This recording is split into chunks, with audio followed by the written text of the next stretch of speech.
back to you in a year's time and talk about this, you will know what's been successful and what isn't. So you can take us at our word, really. And I would welcome, coming back in a year's time or so to show you some progress. So hopefully that's provided a little bit more assurance. It has, thank you. And I think the one thing that we just need to make sure, and I've been impressed with the Valleys Task Force, and obviously with what's coming through CCR City Deal in relation to the level crossing and Metro is part of Pencoed, but also, like I said, around the development of some of these smaller villages as well, with vibrant businesses opening. I would like to see more activity around tackling those really, really hard to reach empty properties from the commercial point of view, that have been commercial empties for maybe 30 years because there's no need for them any longer. And I know that's been happening as part of the Valleys Task Force, but I think you're right, Janine, it's where we could see a real benefit from additional continued funding within our county. But I'd encourage anybody maybe to drive to places like Pontycummer, and in fact Pontycummer is well known for Oxford House and the retail shopping for men, which you don't get very much of in Bridgend, to be honest. But also go in and seeing how vibrant Nantymoel Village Street is. It is great. It is getting out of your own place and seeing it, which changes your perceptions. And for me today, that's where I think where we're getting to. Thank you. Thanks for your answers. Fabulous. Thank you, Councillor Baldwin. Okay, then. So I've got no more questions from the pre-meeting about socio-economic report. I'm not seeing anyone with their little hands coming up. Nope. Okay, so we'll move on to questions on the consultation. And Councillor Rodshaw, I have you top of my list. Questions on the consultation. Well, actually, no, I don't have a question on the consultation. What I think I said was the consultation itself was extremely full, and it's very good to see so much engagement with so many stakeholders. So thanks to all for the work done in producing this report. Oh, it makes sense to why I didn't write a note of what the question was about. There we are.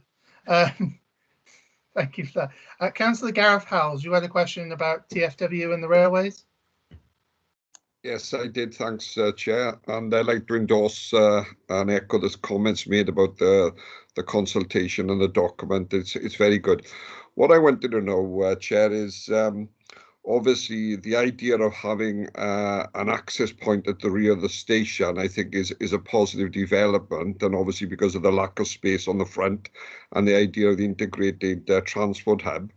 But the issue is Transport for Wales and Network Rail supportive of having an accessible entrance at the back, which would probably have to be manned?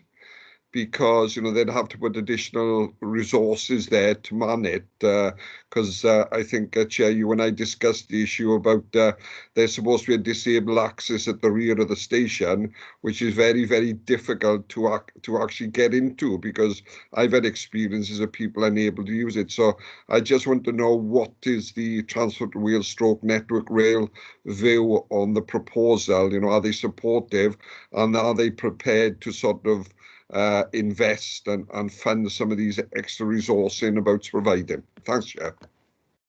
Chair, I think in short the answer is yes, but I'm going to ask Delith to give you the longer answer. Yeah, in fact, if my colleague Julian is still on the call, I might ask him to answer this, because I know Julian has been leading the conversation on this, and quite a bit of work has already been done. Yeah, thanks, Jules. Thank you. Thanks, Delith. Yeah, thanks, Councillor, for the question. Yeah, there's been numerous meetings with Network Rail and Transport for Wales, both Transport for Wales Gov and Transport for Wales Rail Services. And as we've alluded to in the presentations, they are very much, if you pardon the pun, on board with our proposals.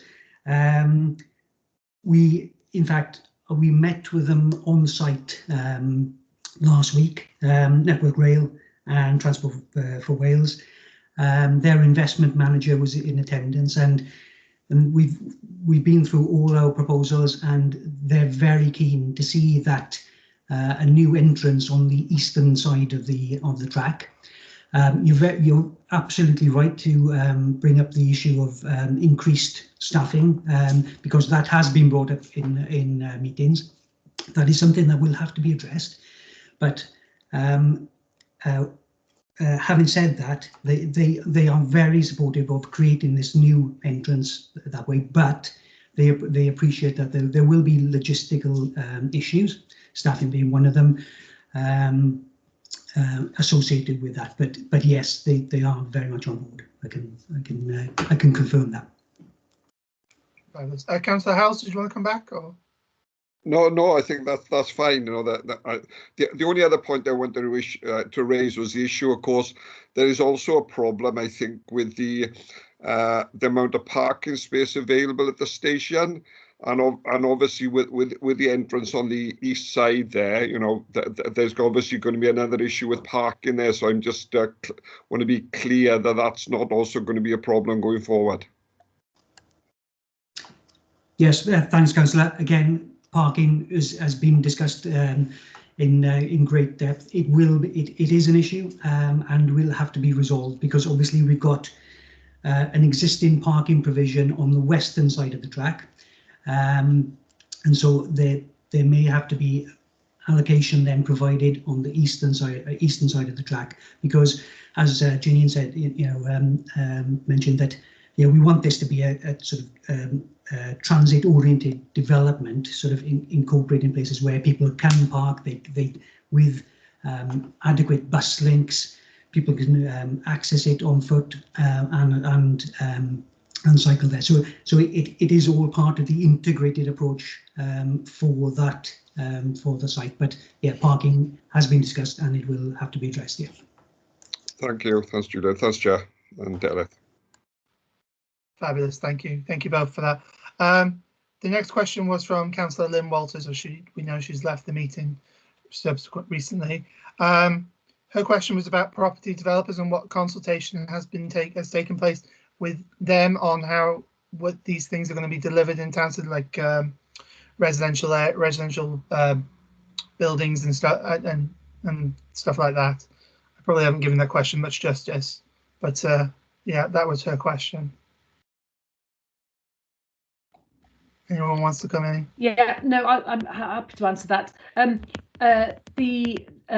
All known landowners have been formally consulted as part of not only the final consultation process, but have been consulted as part of the development of the plan. And that includes not just individuals, but that also includes the likes of the shopping centres and the owner representatives in Bridgend and in the UK. They've been included. All public sector landowners have been included in that consultation, and the private sector landowners and developers have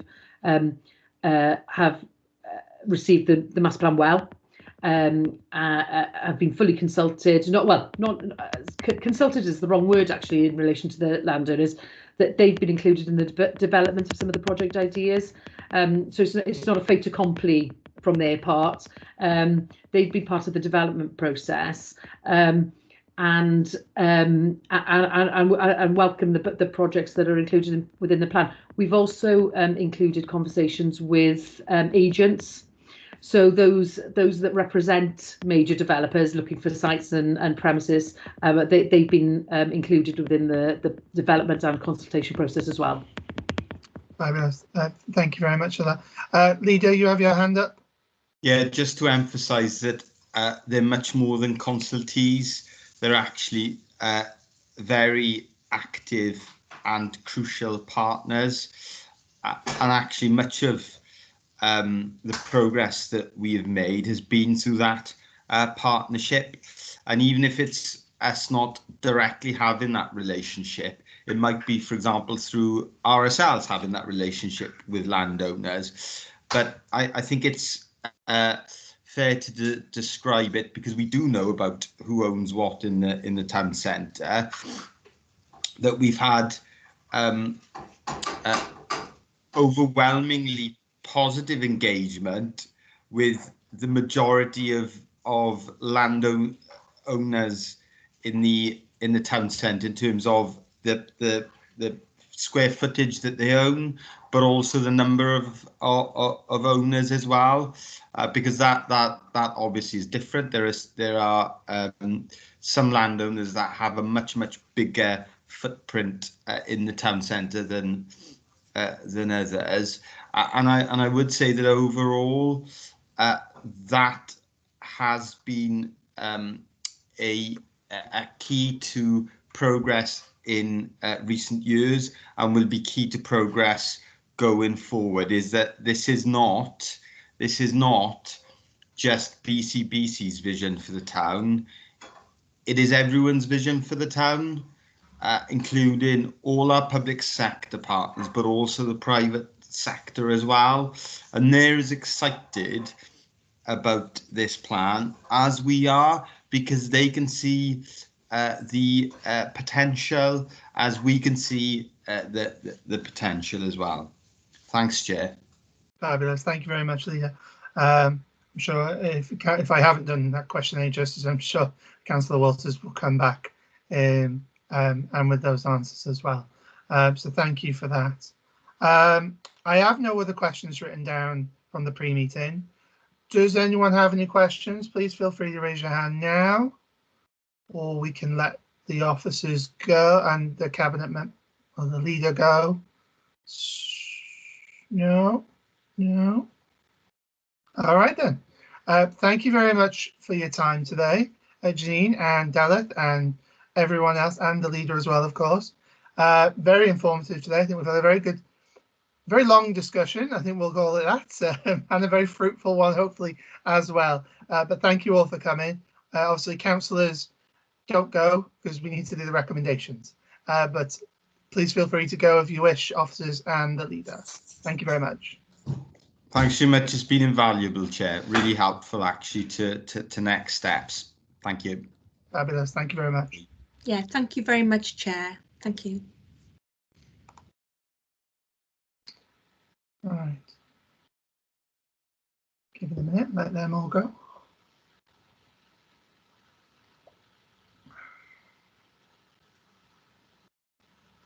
Right, I think they're all gone now. They're all gone? Or am I just talking to myself now? Meryl? I'm not talking to myself. Hi, thank you, Chair. I'm just checking that we still core it. We've got, I think, 10 members in the meeting now. Fabulous. Look at that. All right then, should we get the recommendations? Meryl? So I was just going to go through, obviously there's been a lot of questions answered to this morning. It's been quite a amount of time spent on getting more evidence and assurance. There were a few things that perhaps I've circled that you'd like to potentially make a recommendation on, and then perhaps members may have others as well. So, sorry, I'm just scrolling through the document here. So, bear with me, sorry. So there was quite a bit of discussion about looking back at the previous master plan and learning lessons from that, and whether members of the committee wanted to make a recommendation on that. I think it was discussed whether also you would want to look at the monitor the master plan going forward, at least annually. So perhaps we'd have a little discussion about what kind of recommendation you want to take forward on those points. I personally think, and obviously other members will come in, I think we do need to look at this. I think we need to know what progress has been made. Are there any limitations on things why things haven't been delivered? Obviously, the first year is always difficult, but you know, how we're doing with funding and things like that, and preparing the ground for the work, I think is going to be a lot of the first year. But are we ready then in year 2 and year 3 then to make that progress going forward? 2 people have got their hands up. Stuart, Councillor Baldwin. Thanks, JP. Yeah, I think the recommendation that I suggested at the Chair Chair JP, Justice of the Peace, whatever. Chair JP. I just wanted to the recommendation I suggested was around that monitoring and feedback in relation to it, but a lot of that was answered that it was going to be included within the Cabinet report. So I think as long as it's going to be within that Cabinet report, then we'll see a lot of the information that was going to be required. But I agree with you, Chair, that we need to make sure that we have this regular feedback. So that is the recommendation, I think, that would cover most of that. Thanks, Meryl. Okay. Councillor Paul Davis. Yeah, thanks, Chair. I agree with that. I think the regular updates is a no-brainer, really, isn't it? You know, because it's a long plan. It's not a short-term thing, so you can't just have one meeting. That's it. So I'd support that 100%. Fabulous. Thank you very much for that. Councillor Gareth Howells. Yeah, I fully support the comments made. Are we talking about an annual review, or because the issue is, I presume in the early stages there's not going to be much to report, but I presume as we move into 2 to 3 years down the line, there'll be a need for far more regular updates, because as things develop, I don't know don't know what members feel about that. I was just wondering whether that's something we need to build into the process of engagement and consultation with members. Thanks, Chair. No. Chair, if I may, I think yeah, when it was proposed annually, the director seemed to think that was a sensible approach. And I think, as with everything on your work programme as a committee, you can also review it nearer the time if you feel that there's something you need to let it go a bit longer, or if you want to see it sooner. So there's always fluidity in that, for the committee to review. Good. Very much agree there. Councillor Davis, you've got your hand up. Is it a new hand or a legacy? Legacy, Chair, sorry. That's all right. Councillor Stuart Baldwin, yours is new. Mine's a new hand, thank you, Chair. And rather than just an annual review, I think what could be pertinent at this point as well was to be something that's quite project specific. So as we talk about something that is, I don't know what that was either. If we talk about the town centre, who's got a budgie in the background? It's around the town square element. So as and when major issues maybe come up, that we have an update on that, and it doesn't have to come to full committee. It could be something that's distributed, just so that we understand that there may be some key milestones that will be achieved or missed. Yeah. Okay. Fair enough. Okie doke. I think we've settled that one, haven't we, Meryl? Yes, I think there, as we said, there was quite a lot of questions asked and answered. And there were some extra information to be circulated, points which we'll pick up with the minutes. There was a strategic document, I think, wasn't there, about the Valley Commercial Centre and other projects that weren't the town centre in Bridgend. So we'll pick anything that was said that we would provide it separately up and get that for members. Is there anything specific that you want to make a recommendation on, other than the one that you've just scoped? Did I make a note of any? Obviously, we talked about all kinds of things like parking and residential developments, commercial empty properties.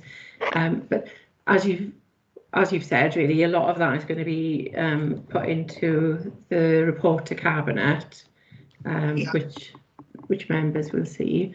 And we've talked about them putting it on the work programme for the future, and also making a recommendation about having it at sort of spot project specific intervals as well then. Yeah. Okay. Councillor Clark, you've got your hand up.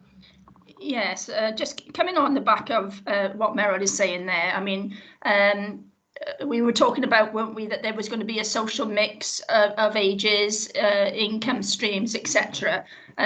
Personally, I'm not convinced about the parking. I mean, if you're moving lots of people into town, and I think that's a brilliant idea.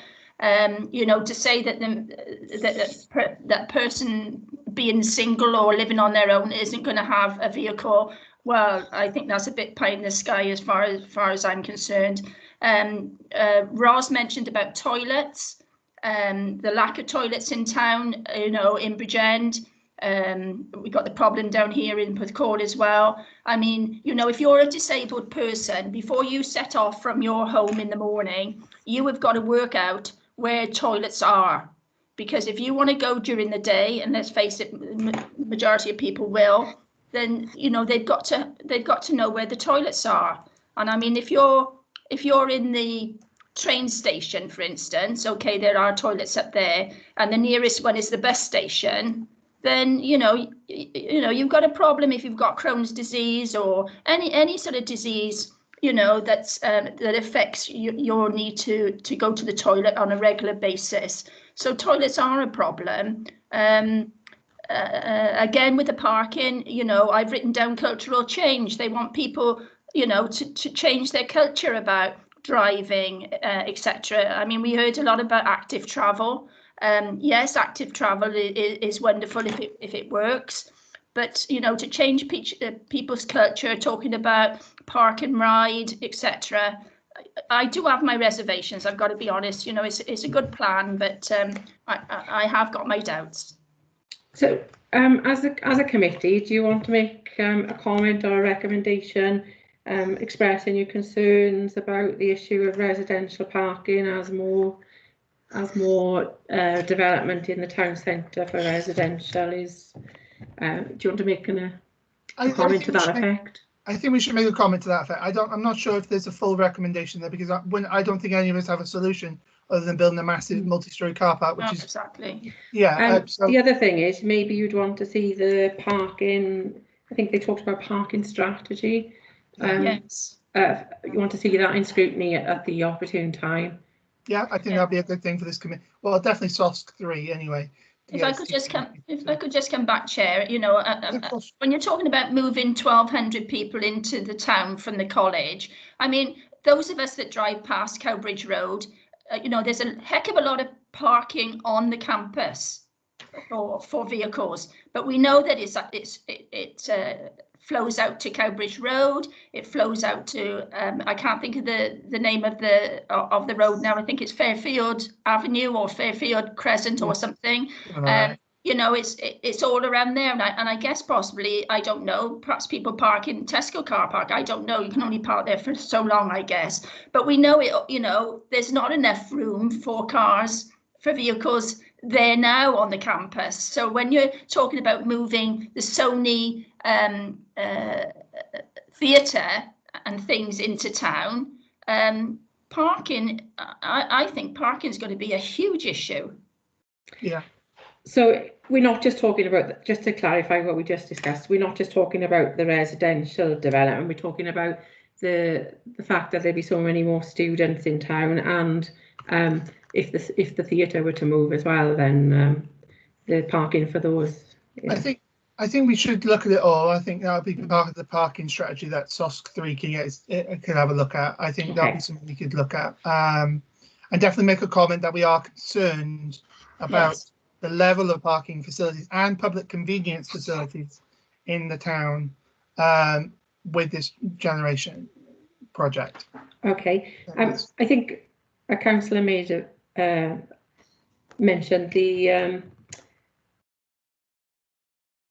the project, the scheme that people sharing their facilities would get a small reimbursement, and whether some assurances about that as well, wasn't there? Yes, I think Councillor Sturman brought it up, and I will come to it in a second. But I think we should make sure that is being followed, that people aren't just collecting the money, and that they are allowing the facilities to be used as well. I'm just going to bring in Councillor Howells because he's got his hand up, and then Councillor Sturman. So Councillor Howells. Yeah, the parking thing I think is very important, because you know, a lot of people from the valleys, they travel down to Bridgend to catch the train. You know, and the issue is that we talk about sort of buses and all that, and Councillor Sturman is right about challenge with buses and connecting. You know, I know, for example, not the case specifically to me at the moment, but I know when I used to have to travel to London for work, the Maesteg train, there was no connection. You know, there's about a 50-minute wait in Bridgend for if you got off the London train. The timetables weren't coordinated. So I had no, you know, I would love to have left my car at home and caught the train up to Maesteg in the evening. I couldn't do it, so I had to come down to Bridgend, and then there were issues then with the car park being full. This is now going to be exacerbated if the proposal is to relocate the college. So there are all these issues. The other thing on the toilet, one thing that may be worth thinking, if we are thinking about having an entrance to the station on the east side, would it not be a suggestion that we look about developing into that interest some public toilets? Because if it's going to be a transport hub whereby the buses are coming in, would it not be a good idea to suggest that they look at the idea of putting public conveniences on that east side of the town now where there are buses coming in? That's only a suggestion. I don't know if people think that's a viable alternative or not. Thank you, Chair. No, I think that's something we can induct into our comments and recommendations there. That's not a problem. Councillor Sturman. Thank you, Chair. Yes, I totally agree with what both the previous councillors have said. Parking will be a major issue. Now, if we can integrate parking with toilets, and also, as you suggested, Merrill, they need to look very closely at the comfort scheme, because I know they pay 500 quid a year to people who are recipients, in other words, who are supposed to let their toilets be used by the public, and a lot of these people just don't allow it to happen. So it needs reviewing really badly. Thank you. No worries. Thank you for that, Councillor Stone. Councillor Paul Davis. Yeah, thanks, Chair. In light of what Councillor Howell said there, Chair, there are toilets on that side of the station, aren't there? The station toilets, you know, rather than build new toilets, as long as you had access to them from the rear, from what we call the car park side, or access to them, you wouldn't need to build new toilets from there, would you? There are already toilets there. But you can't get in. But Yeah, you can't go in unless you go for the ticket through the ticket barrier. That's the problem. I'm talking about building toilets on the eastern side that are accessible without actually going into the station and through the barriers. Right. Okay. Yeah. Okay. Radio. No problem. I've got no more speakers. So do you have any? Oh no, there you go. Any more comments circled there, Merrill? Or? I think that's covered everything that was outstanding, unless any members of the committee have anything extra they wish to add. Chair. Anyone else? Just put your little hand up. Nope, no one's rushing in. So I think that's covered it. Obviously, these will be sent around anyway. We can read them and we can comment on them later before they get sent out, before they get officially sent out. Is that right? Oh, hang on. Gareth, Councillor House. Yeah, one question I was going to ask, I don't know if this is a bit provocative.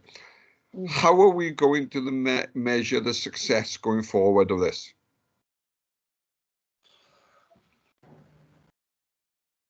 How does? Oh, that's very, yeah.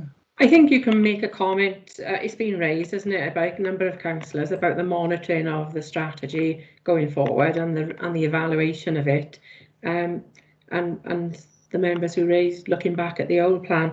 And I think you can make a recommendation if the committee so wishes, that when you looking to evaluate this, you know, whether it's annually or as the projects emerge, you'd want some kind of action plan or way of monitoring it and seeing how much of it is being taken forward then.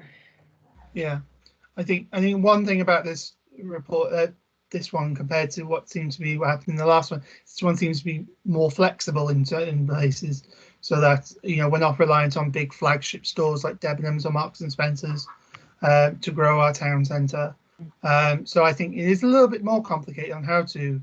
I think as they sort of describe this as the blueprint, to enable all the other projects, and each project, I think it was Councillor Baldwin who said, well, let's have an update, project specifically. So as a project is coming on board or becoming more gathering speed, you get an update on that project then and what's happened.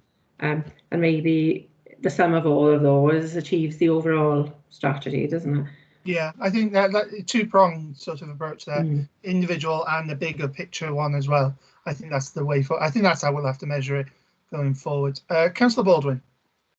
Meryl just summed up exactly what I was talking about, to be honest. This is an overall strategic vision document. They shouldn't have any real detail. We need the action plans and delivery plans underneath this that will show the real detail. And I would just advocate using SMART measures in relation to projects, so that's how we would use SMART against the specific projects and not against the overall vision document. Okay. Thank you, Councillor Baldwin. No one. Oh, no, still. There we are. Okay, I think that's everything covered. You're right there, Meryl, with that? Yeah. Yes, fine, thank you, Chair. Fabulous. All right then. Agenda item 5 then, urgent items. No one has sent me an urgent item. So I'm going to call this meeting to a close at what time is it now? 13:03. Thank you everyone for staying with us. Thank you, Chair. Thank you, Meryl. Bye.